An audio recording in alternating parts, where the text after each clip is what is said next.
what quantity of units or square footage do you need to be looking at to kind of break through to that better economy of scale?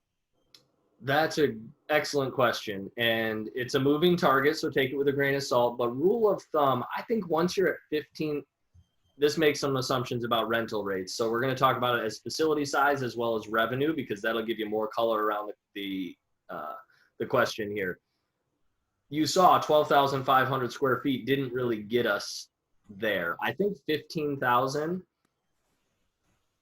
is a good benchmark to start with, where you're going to be more comfortable getting at that 30 to 33% expense ratio.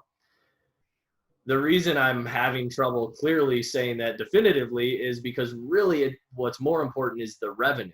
Like if you had a 12,000 square foot facility that had higher rental rates, then you can probably get there still.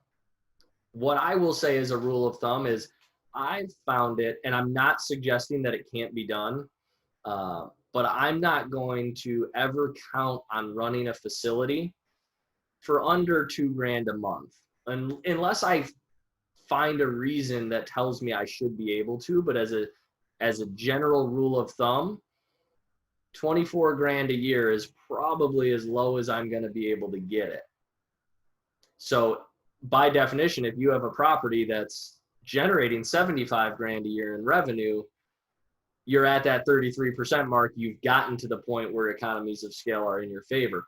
As you go bigger, for example, my Florida property, as a lot of you know, 24,000 square feet, generating, call it 160 to 170 grand in revenue a year.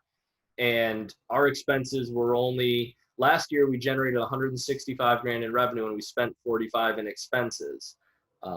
So we were under that. You're, I don't know, do the math, 28, 29%.